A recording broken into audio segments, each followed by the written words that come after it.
Vamos a ver en este video el sistema esquelético. En este video tenemos una visión general del sistema esquelético del cuerpo humano con todos sus componentes y accidentes. Los objetivos de este video: luego de mirar el mismo, podrás identificar los huesos que componen el sistema esquelético, definir el concepto de articulación e identificar la clasificación de los huesos. El sistema esquelético se divide en dos: un esqueleto axial y un esqueleto apendicular. El axial consta de los huesos de la cabeza, cuello y tronco. El apendicular, huesos de los miembros superiores e inferiores, incluida la cintura escapular. Tenemos también cartílagos y huesos. El cartílago es un tipo definido de tejido conectivo semirrígido que forma parte del esqueleto donde se requiere flexibilidad. Las superficies articulares están recubiertas por cartílago articular que les proporciona superficies lisas de baja fricción y deslizamiento para efectuar movimientos. Son avasculares y obtienen su nutrición por difusión. En la imagen ustedes están viendo el ejemplo de la gran articulación de la rodilla, donde al final de la epífisis femoral y de la epífisis proximal de la tibia hay un complejo sistema de meniscos internos, externos y ligamentos que permiten todas las funciones conocidas de la rodilla.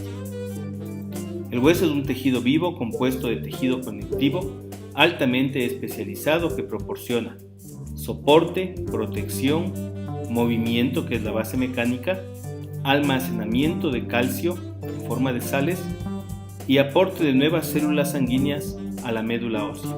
En la imagen vemos un corte coronal de un hueso largo donde hacia los extremos se mira tejido esponjoso, en la diáfisis tejido compacto y en la médula ósea la formación de nuevas células formes para la sangre.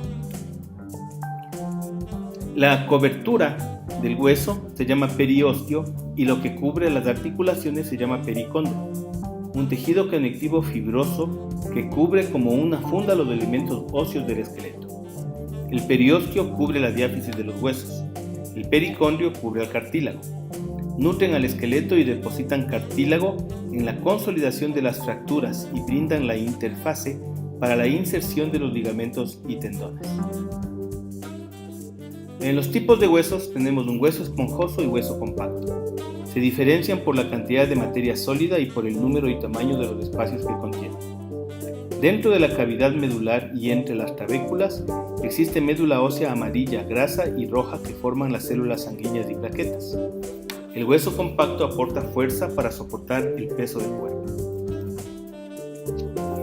Los huesos son rígidos y dan inserción a ligamentos y músculos. En el tercio medio de los huesos, donde tienden a arquearse, hay más tejido compacto.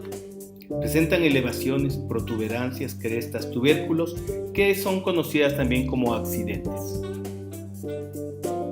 Dentro de la clasificación de los huesos podemos encontrar varias dependiendo del autor que nosotros leamos. Una de las más generales, que abarca la gran mayoría de los huesos, las divide en huesos largos, que son tubulares, como ejemplo el húmero y el fémur. Los cortos son cuboideos y se hallan en el carpo y en el tarso.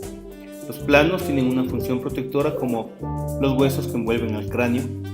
Los irregulares tienen formas diferentes a la de los largos, cortos, planos, ejemplo los huesos de la cara. Y los sesamoideos se desarrollan en algunos tendones y se encuentran donde estos atraviesan los extremos de los huesos largos. El hueso sesamoideo representativo más grande del cuerpo humano es la sistema esquelético, detalles y formaciones óseas. Los detalles óseos aparecen donde insertan los tendones, ligamentos y fascias, o donde las arterias se hallan adyacentes de los huesos o penetran en ellas. Son los siguientes. Capítulo: una pequeña cabeza articular redondeada, ejemplo la cabeza del húmero que se articula en la cavidad glenoidea de la escápula. Cóndilo: área articular redondeada que generalmente es par, por ejemplo los cóndilos femorales de la rodilla. cresta, reborde óseo, como la cresta ilíaca, epicóndilo, eminencia superior a un cóndilo lateral del húmero. Cara, carilla o fosita, área plana y lisa cubierta de cartílago donde un hueso se articula con otro, por ejemplo en las fositas costales. Foramen o agujero es un paso a través de un hueso, ejemplo el agujero obturador en la pelvis. Fosa, hueco o área deprimida, por ejemplo la fosa infraespinosa de la escápula. Surco, depresión alargada, por donde transcurre el canal radial en el húmero, por ejemplo. Cabeza, extremo articular redondeado, línea, músculo la línea donde se inserta el músculo sóleo en la tibia, por ejemplo. Maleolo, redondeado como en el tobillo. Incisura, muesca en el borde de un hueso, como la incisura isquiática mayor en los huesos de la pelvis. Protuberancia, eminencia ósea, que aparece en muchos de los huesos de toda la economía del cuerpo humano. Espina semejante como la de la escápula, que tenemos una gran espina donde hay una fosa supraespinosa y otra infraespinosa. El proceso espinoso que se proyecta como una espina en las vértebras dorsales, cervicales, dorsales o lumbares, es una espina que se proyecta hacia la región del dorso. Trocánter, gran elevación roma, como la del fémur. Tubérculo, pequeña eminencia elevada, como en el húmero. Tuberosidad, gran elevación redondeada, como la tuberosidad isquiática. En el desarrollo óseo, en la osteogénesis, tardan mucho en crecer y madurar. El húmero empieza la osificación a las 8 semanas del periodo embrionario y termina a los 20 años. Derivan del mesénquima, tejido conectivo embrionario. Hay dos procesos, la osificación membranosa y la osificación endocondral. Este tipo de osificación permite el crecimiento del individuo desde la infancia hasta aproximadamente los 16 a 18 años en el hombre y en la mujer.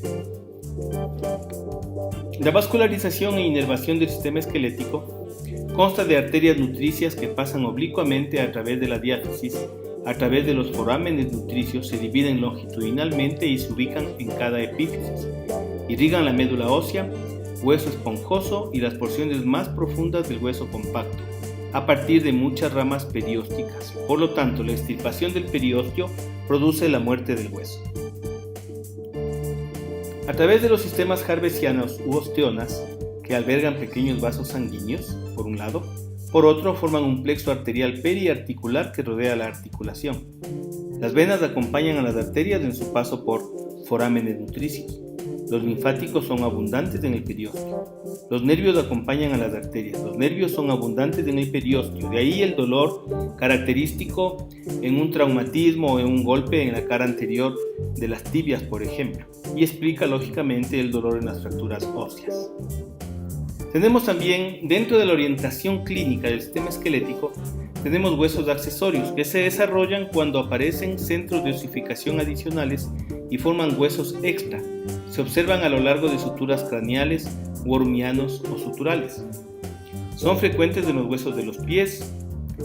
Hay que tomar en cuenta este conocimiento para no confundir en imágenes radiográficas con fracturas que no existen. Son relativamente constantes huesos en el primer dedo del pie o de la mano. Huesos heterotópicos se forman en el interior de los tejidos blandos, es típico el hueso del jinete, que se forma en el muslo por tensión muscular crónica. Traumatismos y cambios óseos. Los huesos causan dolor cuando se lesionan, sangran, se van remodelando con la edad. Los que no se utilizan se atrofian, se absorben. Ejemplo, la mandíbula al extraer los dientes de los ancianos. Se hipertrofian cuando soportan largos periodos de peso. Cuando un hueso se fractura, hay que aproximar los cabos. A esto se llama reducción de la fractura y en el sitio de la reducción se forma un callo óseo que está formado por fibroblastos que secretan colágeno para mantener unidos los extremos. Se remodela y se osifica. Luego el callo se reabsorbe y queda reemplazado por hueso. Las fracturas en los niños generalmente son en tallo verde, es decir, como cuando usted trata de cortar una rama verde, nunca se va a fracturar directamente, nunca se va a cortar directamente. De idéntica forma sucede en los niños. La osteoporosis es un proceso de envejecimiento. En el proceso de envejecimiento disminuyen los componentes orgánicos e inorgánicos del hueso, provocando una reducción en la cantidad de hueso, con lo que los huesos se vuelven quebradizos, pierden elasticidad y se fracturan con facilidad. La gamografía ósea es una técnica de imagen para identificar esta enfermedad. Como ustedes miran en la imagen, hacia la derecha, un hueso osteoporótico, es decir, la cantidad de trabéculas que están como más separadas y permiten que el hueso se haga muy frágil y fácil de fracturarse. Los huesos también nos sirven para obtener ciertas información para detectar enfermedades, como por ejemplo al realizar una punción external tomamos muestras de la médula ósea que proporciona información para tratar en este caso enfermedades hematológicas. El esternón, por su ubicación debajo de la piel de la cara anterior del tórax, es de fácil acceso.